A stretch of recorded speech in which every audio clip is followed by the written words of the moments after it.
Rikers stayed loud in those years, but one morning felt different because every tear went quiet at once. Word kept sliding through the cells about a man who got carved so deep that even the officers backed up slow. Nobody saw the one who ordered it, and nobody heard his voice around that island. The only thing people knew was that the hit came from a Cuban dude locked far away, writing letters that moved harder than knives. Cats whispered his name low, like it traveled wrong through the air.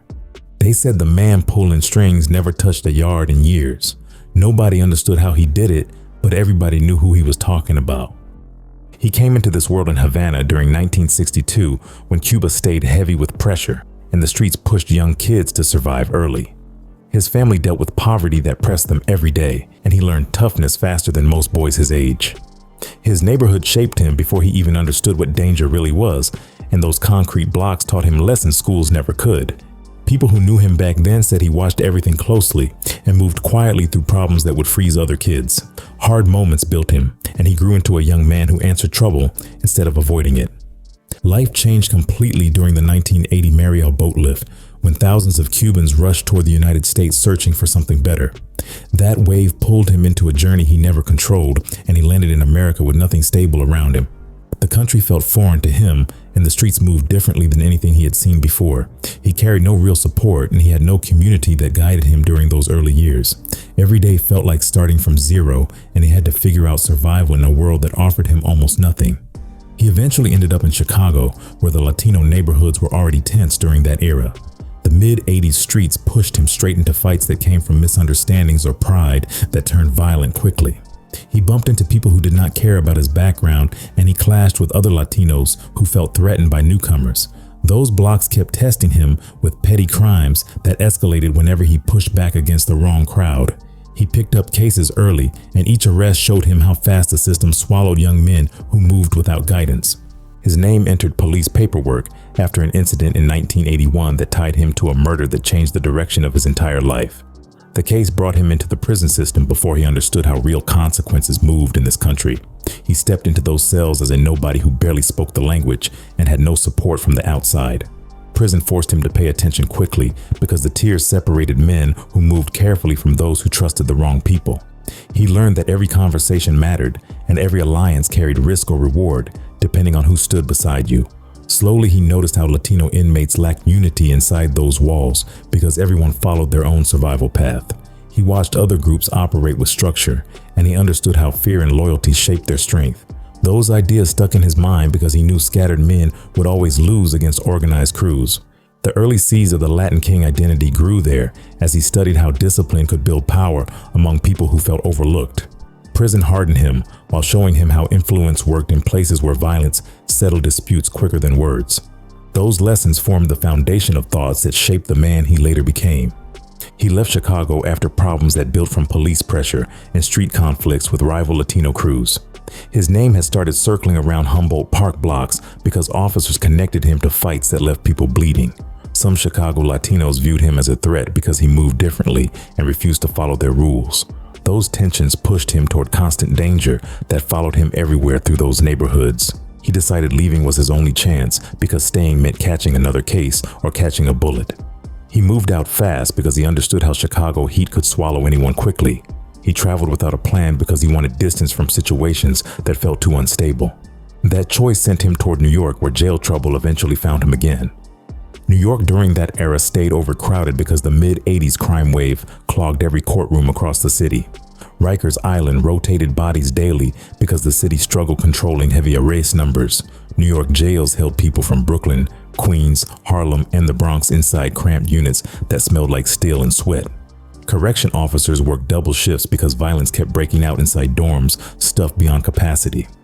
When Felipe entered that system, he walked into chaos because fights broke out almost every night. He moved through intake slow because lines stretched forever inside those heavy concrete hallways. Rikers felt nothing like Chicago lockups because New York energy hit harder and faster. Every step inside that compound showed him how survival relied on quick thinking. He noticed quickly that Latino inmates stayed scattered because nobody controlled their movement inside those crowded units.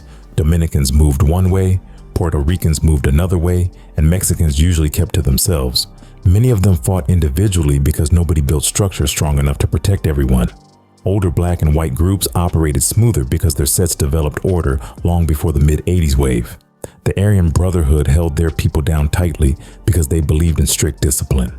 The black groups like the 5%ers carried influence because their knowledge impressed many younger inmates. Felipe watched these factions carefully because he recognized patterns that explained who survived longest.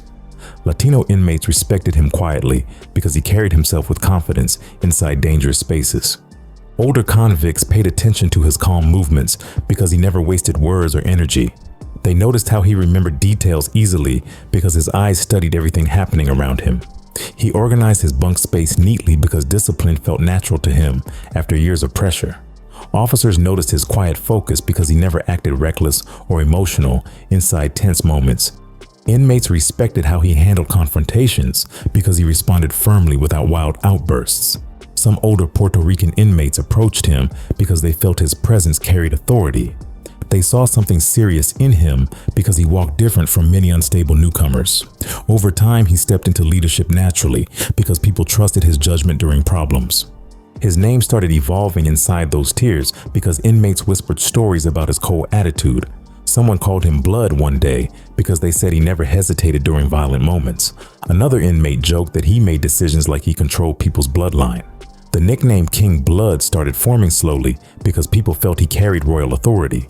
Word moved from one dorm to another dorm because rumors traveled fast inside Rikers.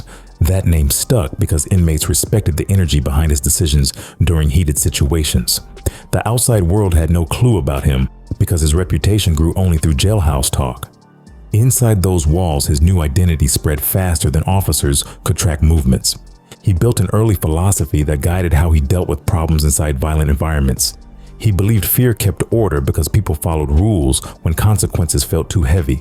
He trusted loyalty because inmates needed something solid when chaos surrounded every cell.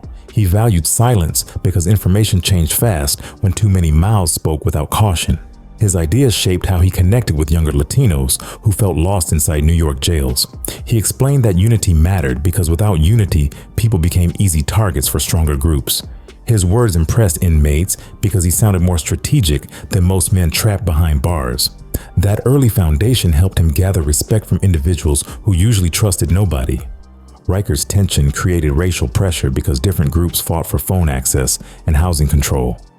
Puerto Ricans clashed with African American sets sometimes because phones caused endless arguments. Dominicans struggled with whites over stolen commissary goods and misplaced property bags. These incidents forced people to pick sides because jails operated through group alliances. Felipe saw disorganization among Latinos because nobody guided them during these constant clashes. He convinced older Puerto Ricans to move together because unity increased safety against unpredictable violence. He urged Dominicans to stop separating because small divisions weakened everyone in crowded dorms. People listened because he proved himself during confrontations that could have escalated without leadership. His first test missions came when a group of Latinos lost phone access to a stronger crew. Felipe gathered several Puerto Ricans quietly because he wanted to reclaim that phone from the dominant group.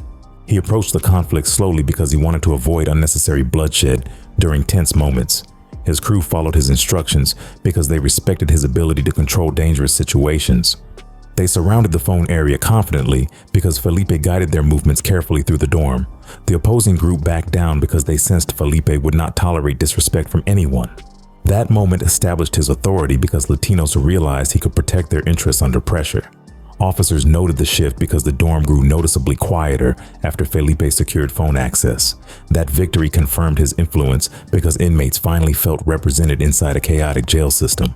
The Latin Kings inside New York started as loose groups that barely communicated across different housing units.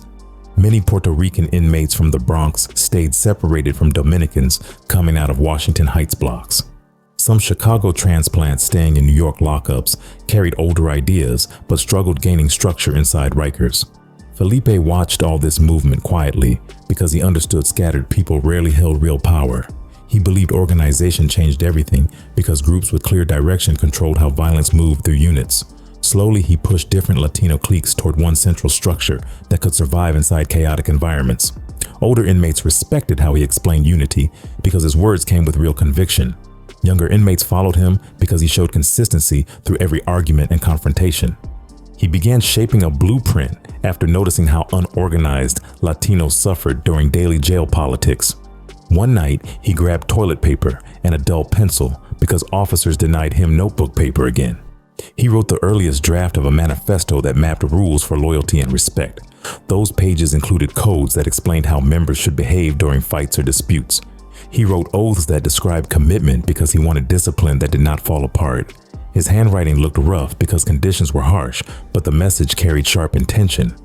People read those words carefully because they felt structured that many inmates never experience. The manifesto circulated secretly between housing areas because inmates recognized real leadership inside those sentences. Those written rules created the first solid foundation for the New York Latin Kings. Felipe recruited people using a mix of charisma and intimidation because both qualities shaped influence inside prisons. He carried a calm presence that made people stop talking whenever he walked by them. He made eye contact confidently because he understood how fear grew through silence sometimes. When he explained things, inmates listened because his tone always remained steady and clear. If someone tested boundaries, he responded firmly because hesitation encouraged disrespect inside violent spaces. People respected his willingness to confront danger personally because many leaders use others instead. He chose words carefully because he understood how one sentence controlled entire situations. This combination made him extremely effective because inmates trusted his leadership when things escalated quickly. Latin King numbers increased rapidly during the crack era because arrests multiplied across New York neighborhoods. Many young Puerto Rican teenagers from the Bronx entered Rikers after crack sweeps in Morrisania.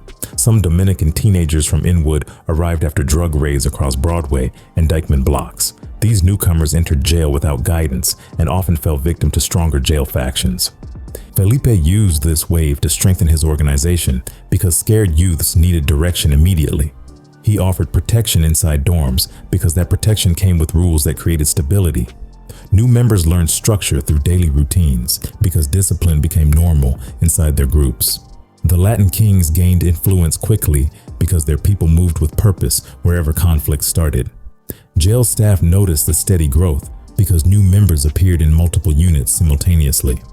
Communication became one of his strongest weapons because he built systems that officers struggled tracking. Inmates passed letters using laundry bags that moved between different tiers each afternoon. Some letters traveled inside food trays because certain kitchen workers followed Felipe's coded instructions. He created messenger lines that used trusted inmates who memorized information instead of carrying paper. His codes replaced names with symbols because he wanted officers confused during random searches. Many messages referenced chess movements because he studied that game inside lonely cells. His communication network helped him stay connected with kings across Rikers and other state facilities. Even when locked in segregation, he still reached people because his lines remained active everywhere. These logistics allowed him to control operations quietly while officers assumed he'd lost influence. As the structure formed, members adopted new names that represented identities inside the growing hierarchy. Jose Gabriel earned the name King Teardrop because his teardrop tattoo symbolized previous violent encounters. Rafael Gonzalez became King Mousy because his quiet movements masked a dangerous reputation. William Cartagena carried the name King Littleman because he fought fiercely despite his smaller size. Jose Cruz represented King Blaze because his temper burned quickly during intense confrontations. These names marked rank inside their nation because everyone respected how each man contributed. Newer recruits adopted smaller titles because Felipe wanted clear differences between levels of authority. These names traveled through jails faster than officers predicted because inmates repeated them constantly. People outside jail eventually heard them because street crews respected their influence inside cells. Felipe became both spiritual and operational leader because he shaped mindset and movement simultaneously. People asked him for guidance because they believed his vision extended beyond jail politics. His influence helped prisoners feel connected because many struggled with personal identity before joining. He led meetings inside day rooms where he recited parts of the manifesto confidently. Members bowed their heads because they respected the discipline he demanded consistently from everyone. He handled punishments carefully because mistakes required accountability inside structured organizations. Even while locked down, he gave directions through coded notes that carried heavy meaning. People trusted those instructions because Felipe rarely spoke without full control of the situation. Street crews outside jails soon recognized the New York Latin Kings because inmates brought structure home after release. Bronx crews noticed new discipline because returning members followed Felipe's code strictly. Manhattan crews respected their unity because they moved with uniform hand signs and rituals. Older Chicago Kings acknowledged the New York chapter because Felipe's structure impressed them greatly. Some Brooklyn crews contacted Kings inside Rikers because they wanted protection during street feuds. This outside recognition strengthened Felipe's influence because criminals respected order during dangerous street operations. Many people viewed the Latin Kings as a unified identity that carried weight across borough lines. That reputation grew because jailed members maintained consistent behavior inside every facility. Felipe's leadership mixed ideology with paranoia because he believed loyalty required constant pressure. He trusted almost nobody completely because betrayal destroyed groups faster than violence. He monitored members carefully because he feared hidden deals made without approval. His ideology demanded unity, but his paranoia pushed him to question everyone frequently. People stayed loyal because they respected his strength, but they understood his suspicion also. This combination helped him maintain control because fear and respect worked together powerfully. His growing paranoia shaped decisions that later changed the entire organization dramatically. At this stage, his structure looked strong, but his mindset already leaned toward extreme caution. Felipe reached Attica after state officials decided his influence inside Rikers created too much tension for New York jails. Attica carried a reputation that scared many inmates because violence stayed common across different blocks. The prison operated like a fortress because officers believed nothing softened criminals inside those walls. Felipe walked inside that place quietly because he understood panic helped nobody in that environment. He studied the routine closely because survival required understanding how movement worked through Attica corridors. His transfer unintentionally increased his power because Attica gave him space to think constantly. He adjusted to the rhythm upstairs because isolation allowed him to plan without distractions. Members inside other facilities viewed his transfer as elevation because leaders often rose through hardship. Attica staff allowed inmates limited access to envelopes and paper because communication needed regulation inside strict facilities. Felipe used those items creatively because he understood written messages controlled entire networks. Officers believed monitored supplies limited danger because many inmates lacked discipline to write clearly. He used envelopes cleverly because he could disguise coded messages inside harmless statements. Some officers allowed certain mail movements because they saw nothing suspicious at first glance. He developed multiple routes because each route protected the message if one got intercepted. Inmates working laundry rooms carried notes between galleries, using hidden compartments skillfully. Others delivered papers inside books because officers rarely checked every page during inspections. These creative routes made Attica feel like command headquarters because messages moved without phones. Felipe structured letters like strategic maps because he studied chess during long hours inside his cell. He wrote commands using chessboard references because officers rarely understood the meaning behind those phrases. When he wrote "take the knight," he meant remove a member who caused problems recently. When he wrote "secure the bishop," he meant protect a high-ranking person targeted by rivals. These coded phrases confused staff because they appeared harmless inside short sentences. Felipe used nicknames like King Teardrop or King Mousy because those names hid real identities effectively. He wrote about coronations when he meant initiation rituals for new members arriving inside different jails. He explained movements through symbolic terms because symbolism protected him against surveillance. These letters became powerful tools because they controlled operations many miles away. He maintained military-like discipline among members because he understood chaos killed groups quickly. He demanded punctuality during meetings inside day rooms whenever people gathered with trusted leaders. He instructed members to memorize rules because written papers carried risks when officers searched cells. He demanded grooming standards because appearance represented structure inside unpredictable environments. Punishments happened through controlled actions because wild reactions weakened authority among inmates.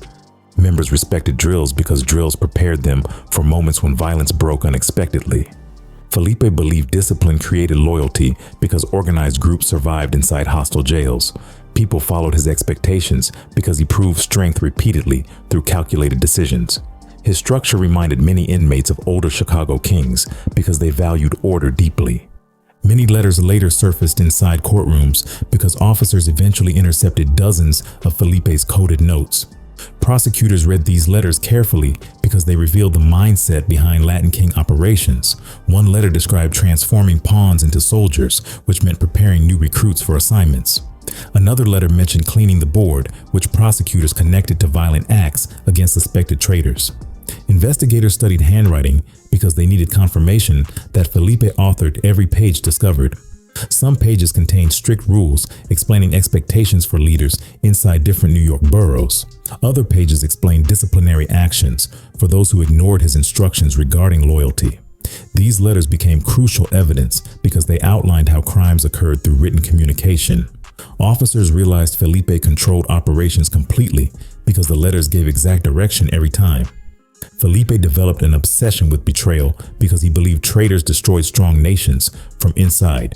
He repeated the phrase "traitors must be eliminated" because he viewed disloyalty as infection.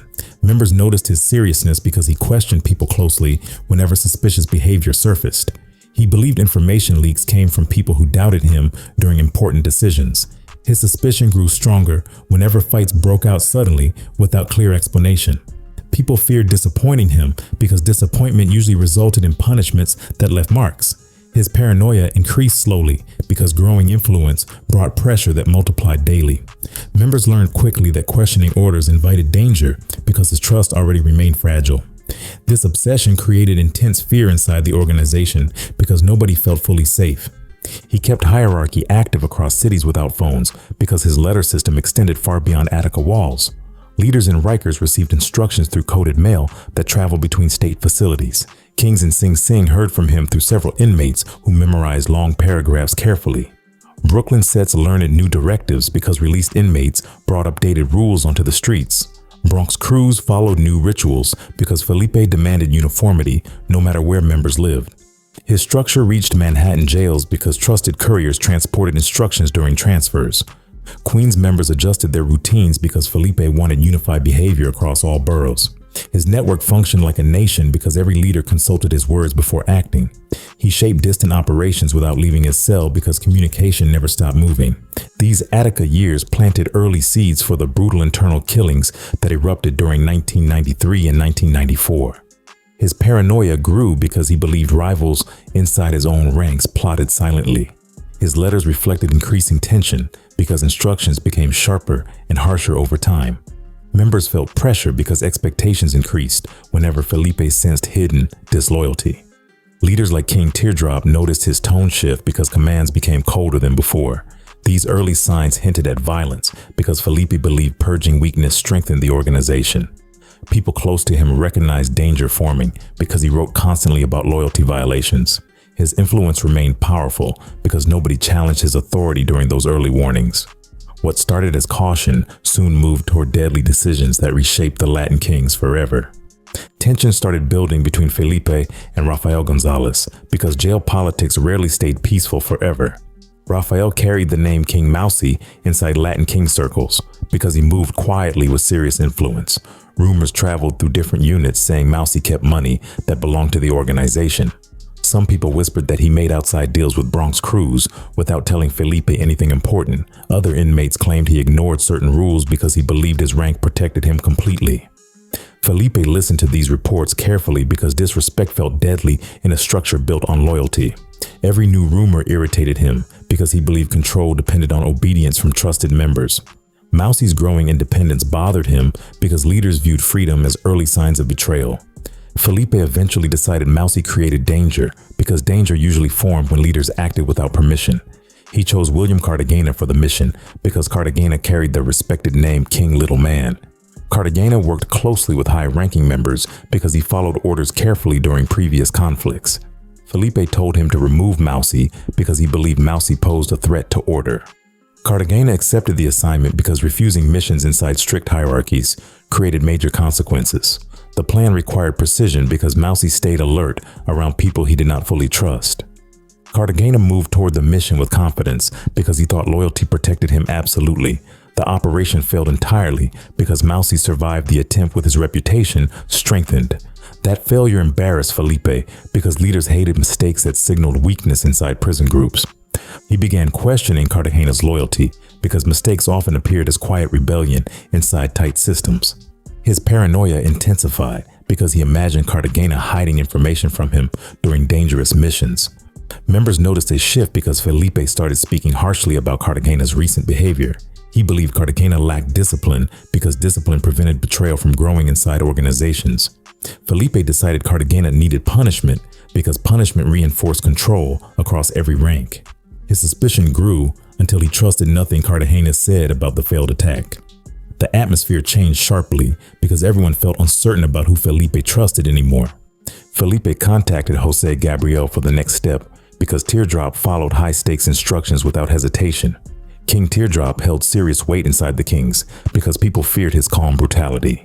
Felipe ordered Teardrop to strip Cartagena of rank because failing missions required harsh responses.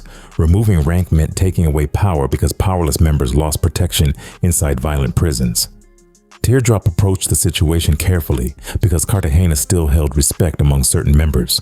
Felipe believed stripping power restored order because authority needed to remain consistent inside his nation. Cartagena realized danger surrounded him because Felipe's tone left no space for redemption. Members watched everything quietly because choosing sides too early invited deadly consequences eventually. Felipe wanted extra pressure because he believed Cartagena might hide behind people close to him. He targeted Cartagena's girlfriend because she understood details about Cartagena's involvement inside the organization. Her name was Margie, but the Kings knew her as Queen Margie because she supported Cartagena consistently. Felipe believed she possessed information that threatened him because paranoia magnified every possibility. He wanted her punished because he believed the threat extended beyond Cartagena alone. This decision frightened many because women rarely faced retaliation inside Latin King circles. People felt nervous because they understood Felipe began moving into darker decisions. These orders shaped new fear because nobody expected him to target someone outside direct operations. The attack on Margie happened inside her building because Cartagena's enemies waited near her apartment. Someone set fire inside the place because Felipe wanted the punishment delivered loudly. The blaze spread quickly because older buildings burned fast when smoke traveled through hallways. Margie survived but suffered severe burns because she struggled escaping the growing flames. 2 neighbors received injuries because the fire climbed into their rooms before firefighters arrived. Officers connected the fire to Latin King activity because multiple witnesses mentioned gang members nearby. Prosecutors later described this event as proof of Felipe's ruthless control over his followers. The attack traumatized many because Margie never expected gang politics to reach her private life. This moment showed people how far Felipe's paranoia pushed him toward extreme violence. Felipe demanded the final step because he believed Cartagena remained a lingering threat that needed removal. He tasked King Teardrop again because Teardrop followed instructions with steady determination. Teardrop lured Cartagena to a quiet location because he wanted no interruptions during the act. Cartagena trusted Teardrop previously because their history involved multiple missions together. Teardrop attacked him suddenly because hesitation created opportunities for escape during violent acts. He strangled Cartagena because Felipe requested certainty rather than noisy confrontation. Teardrop decapitated Cartagena after death because Felipe wanted undeniable proof of completion. The severed head shocked everyone because brutality rarely escalated to that level inside their ranks. This killing cemented Teardrop's loyalty completely because he executed orders precisely as commanded. These murders spread Felipe's reputation widely because inmates shared the story across different facilities. People viewed him as untouchable because his orders still reached people despite long isolation. Members followed him closely because they believed challenging him risked violent consequences immediately. His status rose because fear carried his name into every corner of New York's jail network. People spoke about King Blood differently because rumor and fact blended inside tense conversations. Stories grew because inmates respected leaders capable of pushing entire organizations into action. Street crews outside jails heard these events because released members repeated everything with detailed accuracy. Felipe's legend expanded because nobody wanted conflict with someone who delivered punishment exactly. This period marked an important psychological shift because his leadership leaned more toward fear than unity. Members followed orders strictly because disobedience resulted in violence that reached entire families. Conversations changed inside housing units because people analyzed every word from Felipe nervously. Loyalty transformed into survival because members wanted to avoid becoming the next suspected traitor. His nation moved under heavy pressure because nobody trusted anyone completely after those events. Felipe's influence strengthened because fear controlled behavior reliably inside dangerous environments. His paranoia shaped the structure more harshly because he no longer believed loyalty existed naturally. These early murders created the foundation for future violence because fear dominated every decision afterward. Felipe entered a new mindset because paranoia shaped every thought after Cartagena's death. He convinced himself that more members plotted against him because betrayal already appeared once inside his circle. His letters grew harsher because fear guided every line he wrote toward different kings. He believed enemies hid behind friendly voices because disloyal men usually moved quietly before striking. Members sensed trouble because Felipe watched every detail with sharp suspicion during that period. Nobody felt comfortable because small mistakes often appeared larger when leaders felt unstable. The organization entered a cold season because Felipe saw shadows everywhere inside his ranks. Two men stood out during this tense period because their behavior bothered Felipe deeply. The first was Ismael Rios, because some members whispered that he questioned several orders recently. Rios carried moderate influence because he worked with mid-level kings across different housing areas. Felipe disliked hesitation because hesitation weakened structure inside nations built on strict obedience. Another man was Ronnie Gonzalez because he spoke with confidence that sometimes challenged Felipe's decisions indirectly. Ronnie held respect among younger members because his street reputation followed him into state custody. Rumors spread that these two communicated privately about concerns regarding Felipe's growing paranoia.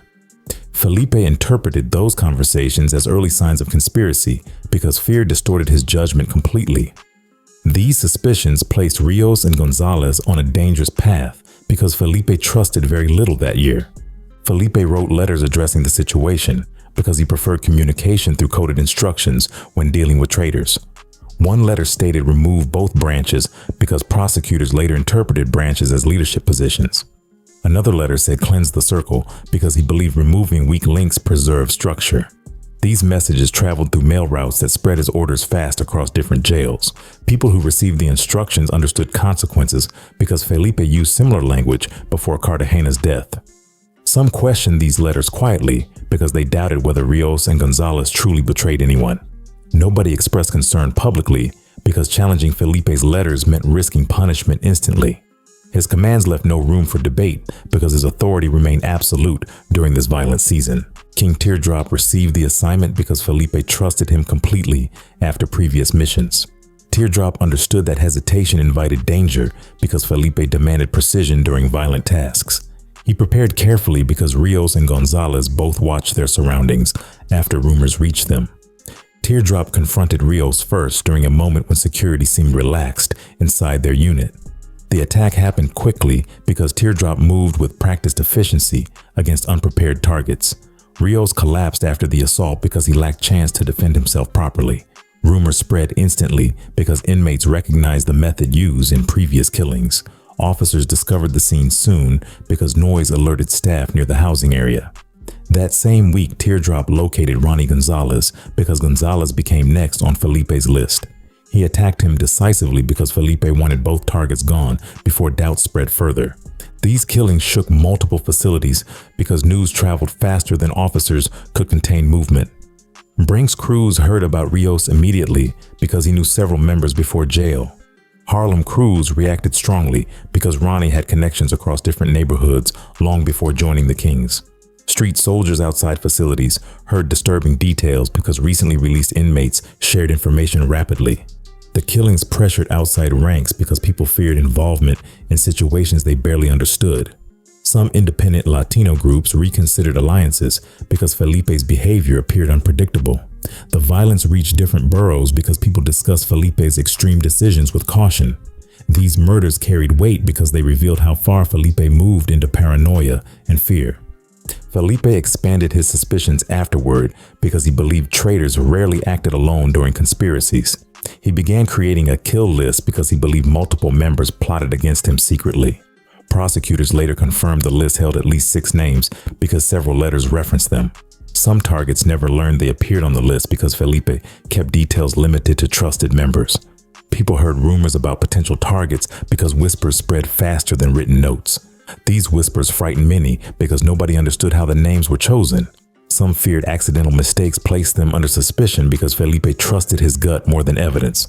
The list shaped new atmosphere because everyone felt replaceable inside that dangerous system. Felipe tightened his grip heavily because he believed strict control kept nations strong during chaotic seasons. Members followed orders immediately because delay created suspicion that could turn deadly quickly. Conversations became short because nobody wanted their words interpreted incorrectly by higher ranks. Members saluted quickly because showing respect prevented confusion that might lead to punishment.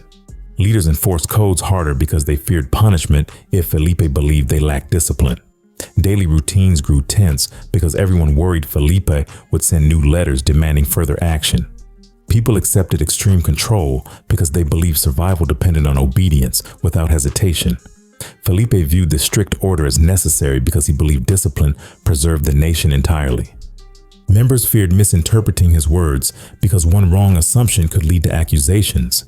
They read his letters carefully because he used cryptic language that required perfect understanding. People double-checked orders because confusion meant possible mistakes during dangerous missions.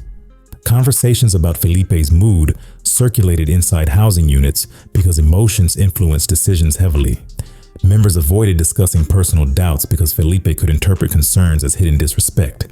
Kings walked carefully because their leader viewed uncertainty as early rebellion signs inside strict nations. Younger members followed instructions silently because they wanted no involvement in dangerous disputes. Fear controlled daily actions because Felipe created an environment where survival required absolute caution.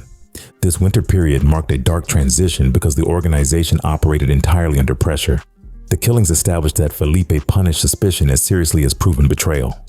Members lost trust in each other because Felipe's paranoia spread through every rank effectively. The environment hardened because emotions played no part in decisions that demanded strict obedience.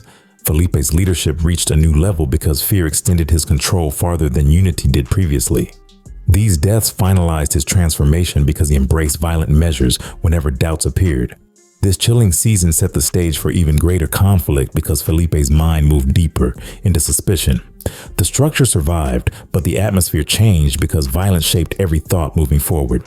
Rikers Island carried a different kind of pressure because every building held tension that never relaxed.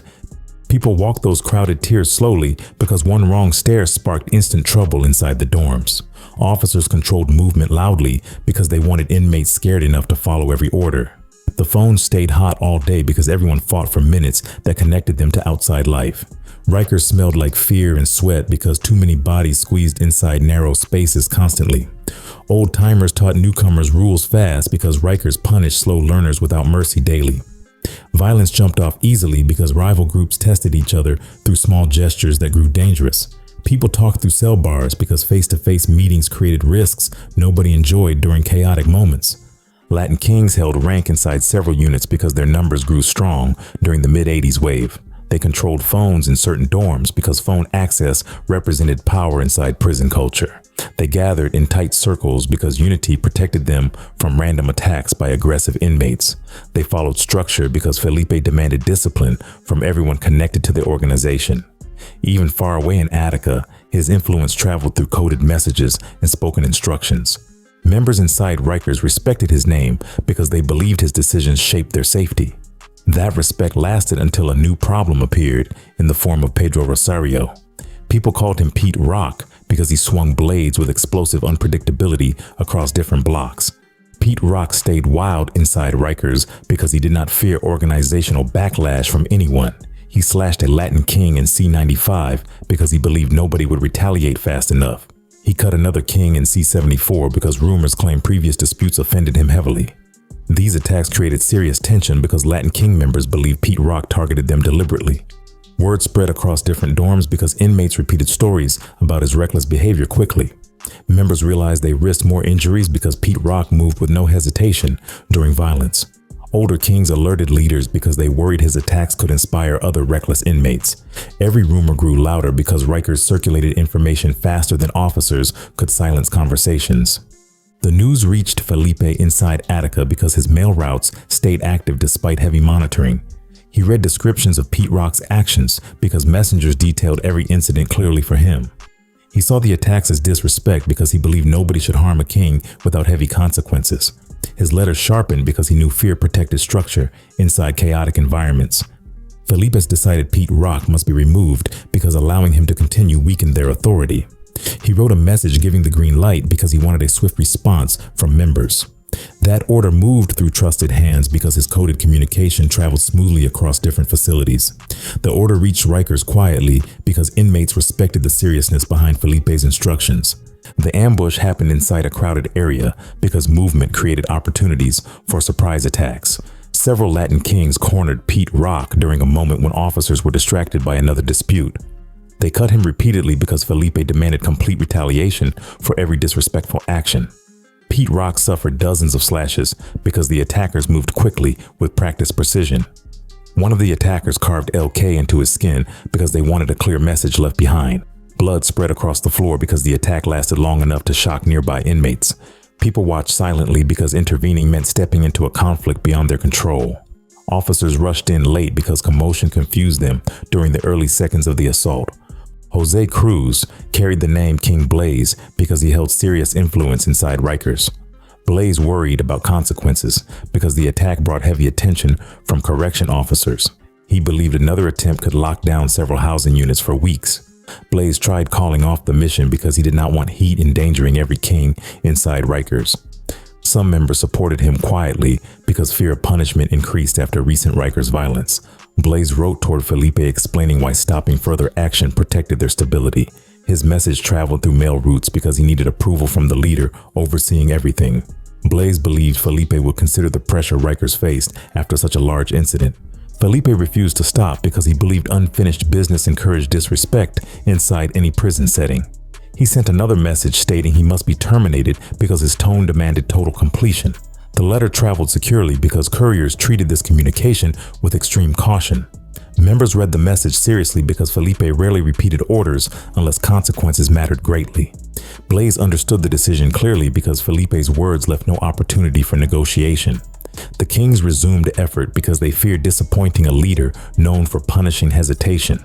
Felipe's insistence created new fear because members realized stopping violence no longer felt possible. Everyone understood the mission continued because Felipe controlled direction from far away. Pete Rock survived the initial attack because medical staff responded quickly to emergency calls inside the dorm. His injuries shocked officers because the slashes covered large sections of his body. Doctors saved his life because they treated wounds aggressively at Bellevue Hospital. His survival created new conversations because inmates believed fate protected him from certain death. People whispered stories about Pete Rock walking again because survival increased his legend. The attempted hit strengthened Felipe's myth because everyone knew orders came from an inmate miles away. People said Felipe controlled violence like a ghost because he never touched Rikers during these incidents. Pete Rock's survival made his name powerful, but Felipe's legend spread even wider. Investigators studied the attack because they recognized patterns consistent with organized retaliation. Officers discovered notes referencing Felipe because intercepted mail showed coded instructions connecting him to planning. Prosecutors noticed repeated symbols because similar codes appeared in previous Latin King communications. Detectives realized orders traveled across facilities because different jails reported similar phrases during separate investigations. These discoveries alarmed officials because they understood Felipe directed operations from Attica frequently. The attack on Pete Rock exposed Felipe's reach because investigators confirmed his influence extended through several prisons. This revelation changed how authorities monitored mail because they increased security around Latin King movement. Felipe's connection to the attack shaped upcoming investigations because they used this evidence in future cases. The psychological impact on Rikers grew heavy because inmates feared Felipe without seeing him directly. His name traveled like myth because new inmates repeated stories about his cold decisions. People lowered voices when discussing him because they believed speaking loudly created spiritual danger. Many viewed him as phantom executioner because his orders caused violence nobody prevented. Younger inmates respected his power because they admired leaders who controlled fear efficiently. Older inmates stayed cautious because they understood unpredictable leaders created unpredictable violence. Officers sensed tension because entire dorms grew quiet when Felipe's name entered conversations. His influence shaped daily life because everyone understood consequences for disrespect reached them quickly. Correction officers at Rikers began watching Latin King mail closely because recent violence raised serious alarms citywide. They intercepted several envelopes addressed to members because handwriting patterns looked identical across different letters. Officers noticed similar phrasing because Felipe used consistent coded expressions in most instructions. Some letters contained chess references because Felipe preferred symbolic terms inside operational messages. These discoveries pushed officers toward deeper review because patterns suggested strong organizational structure.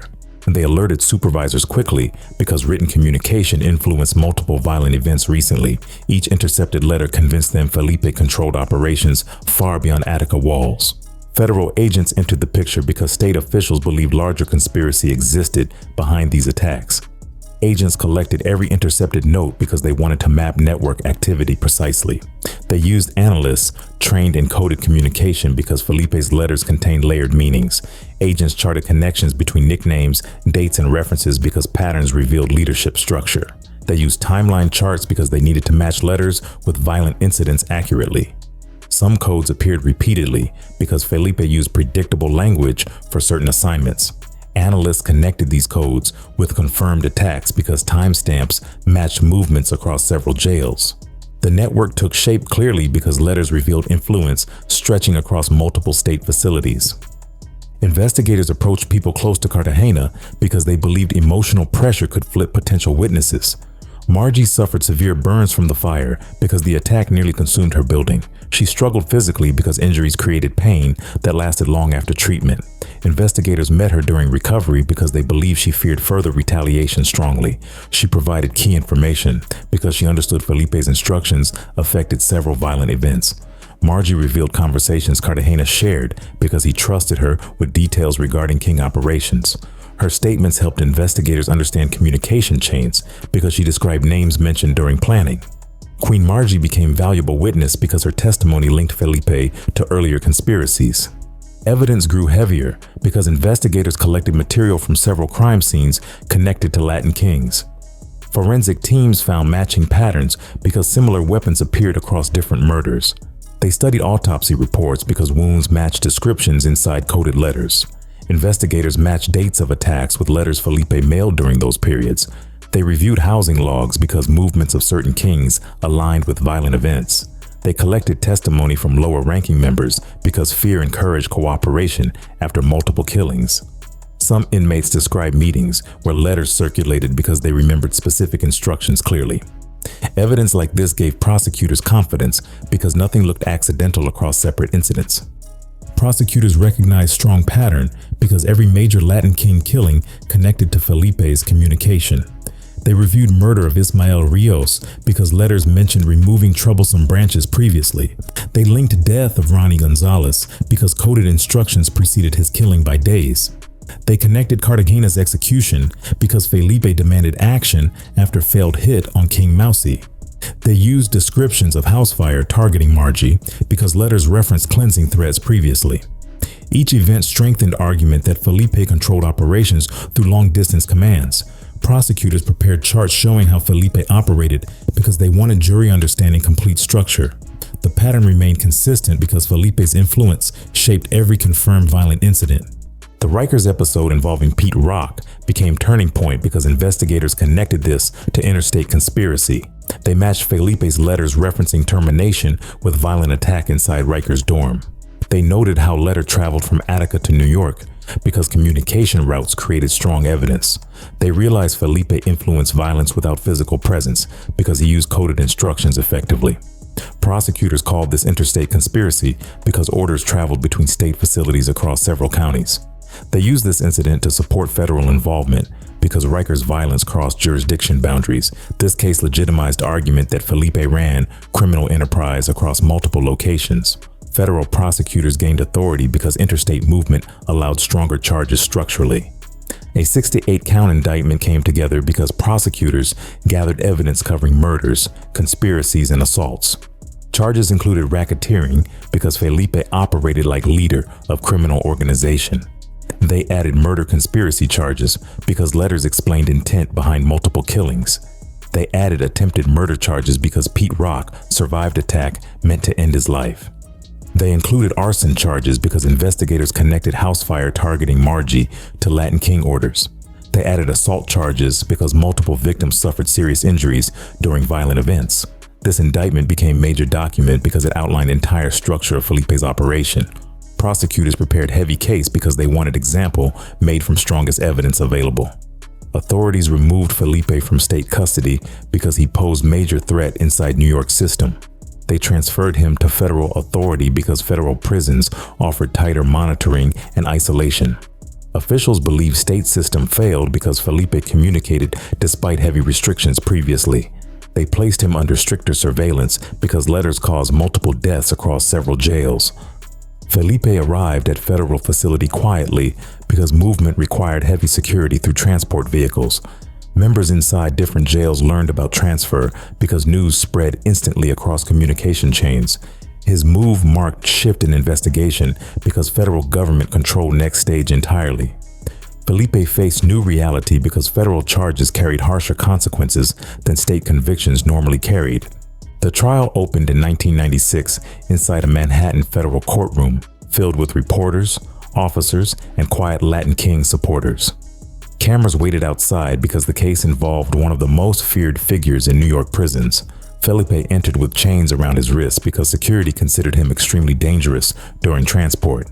Gang members filled several benches because they wanted to witness how the government handled their former leader. Prosecutors prepared mountains of evidence because the case connected murders across multiple New York facilities.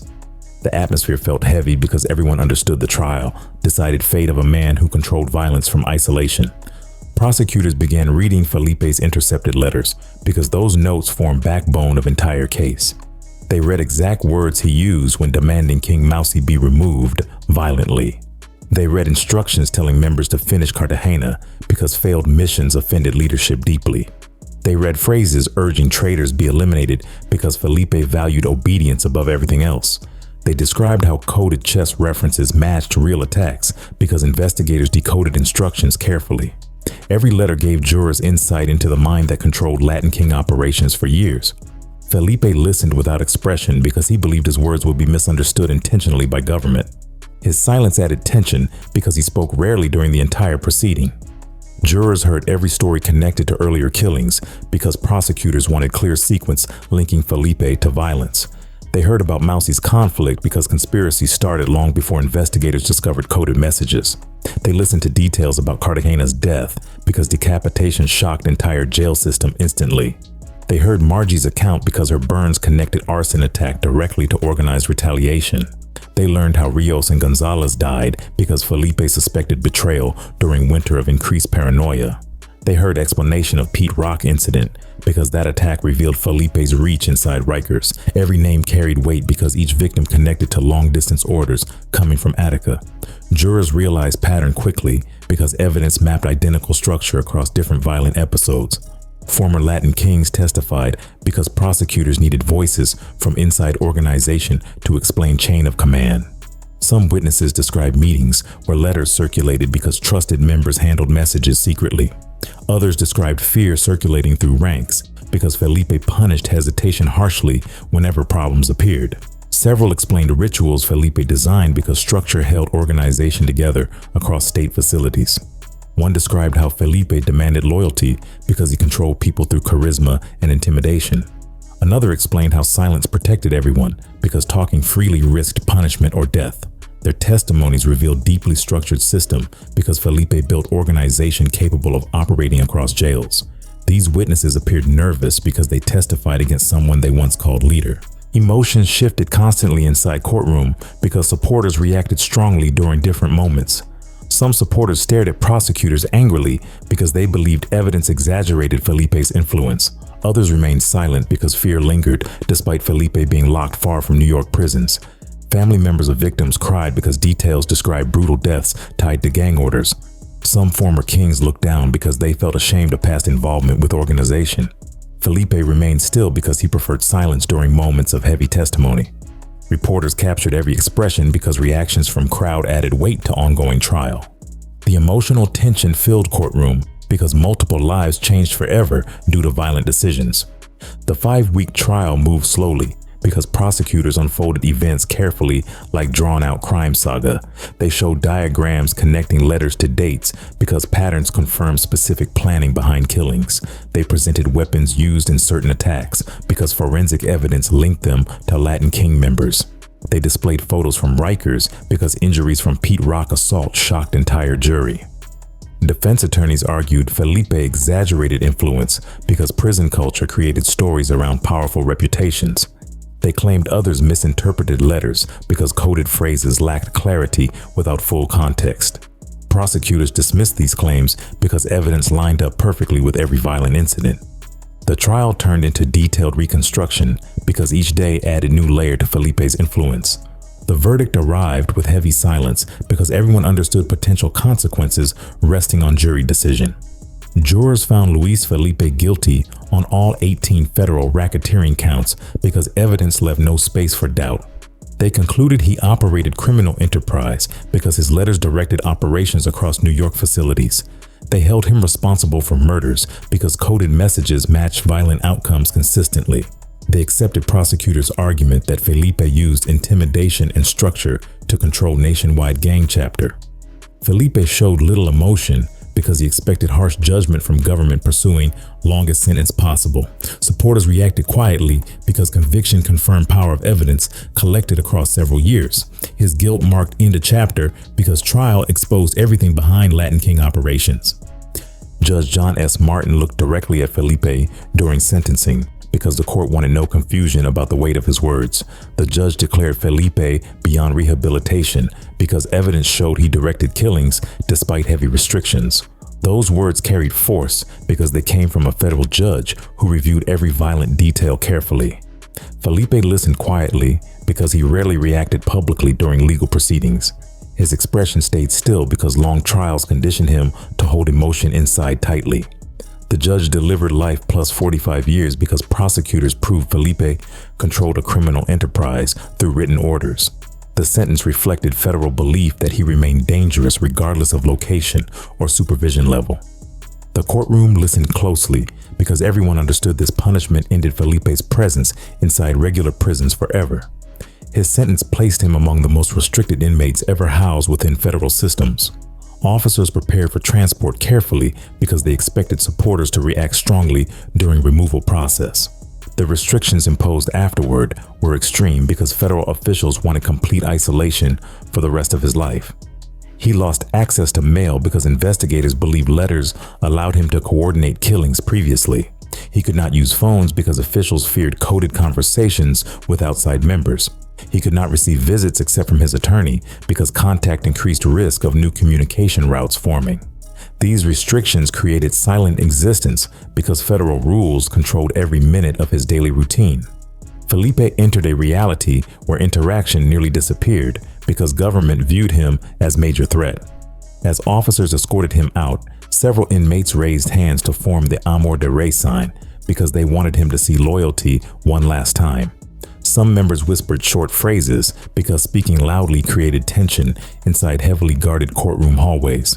They respected him as founder because his influence shaped Latin kings across New York for many years. The gesture represented symbolic farewell because leadership moved forward through new directions soon after. Supporters felt emotional impact because they watched leader transition into permanent isolation. Antonio Fernandez carried the name King Tone during this period because he held strong influence inside hierarchy. King Tone stepped forward publicly because organization needed positive shift to survive heavy federal pressure. He declared new peaceful era because violence attracted too much law enforcement attention across different boroughs. Journalists interviewed him because his message contrasted sharply with Felipe's approach to leadership. He spoke about unity because he wanted community involvement rather than continued prison-style operations. His words gained support because many members wanted change after years of dangerous internal conflict. Analysts debated restrictions placed on Felipe because punishment raised ethical questions about human isolation. Some argued restrictions were necessary because Felipe committed murder through letters despite confinement. Others said extended isolation created suffering that exceeded necessary correctional standards. They studied cases of similar inmates because debates centered on line between safety and human rights. Journalists discussed whether isolation prevented further violence or simply punished Felipe beyond required limits. These conversations continued for years because Felipe's sentence represented an extreme example of federal control. The tone surrounding this chapter remained calm because facts explained severity without needing dramatic presentation. His sentence marked final separation from organization he built through coded communication and strict discipline. Felipe entered long silence because federal restrictions removed every remaining avenue of influence. Felipe arrived at ADX Florence quietly because federal officers handled transfers with maximum caution always. The facility carried reputation as Alcatraz of the Rockies because its design removed every trace of normal human life. His cell held concrete furniture because the prison wanted zero objects that allowed communication or manipulation. Light stayed on constantly because ADX required full visibility during every hour of confinement. He lived under 23-hour lockdown because officials avoided any chance of interaction spreading influence further. His defense lawyer later said Felipe struggled speaking clearly because long isolation damaged his ability to process conversation. The lawyer described visits as unsettling because Felipe moved slowly and answered questions with confused pacing. Rumors circulated inside prison folklore because inmates created stories when details remained hidden behind heavy restrictions. Some claimed he still sent coded orders because myths formed naturally around powerful leaders. Others said isolation broke his mind completely because they believed no human could survive decades alone. Journalists who visited ADX described Felipe as ghost-like because he barely resembled the man once feared statewide. They noted his quiet posture because he seemed detached from everything happening around him. His presence felt hollow because years inside near silence drained energy from every expression. Extreme isolation influenced prison stories because inmates respected or feared people surviving conditions that harsh. Felipe once warned Judge during sentencing, saying, "You will be killing me every day," because he knew isolation created slow destruction. Felipe's legend still moves through New York stories because his name shaped fear across generations. Old kings describe him quietly because memories still sit heavy after decades. His influence survives inside whispered conversations because prison culture never forgets leaders who controlled violence from distance. King Blood remains shadow figure because myth and reality fuse permanently around him.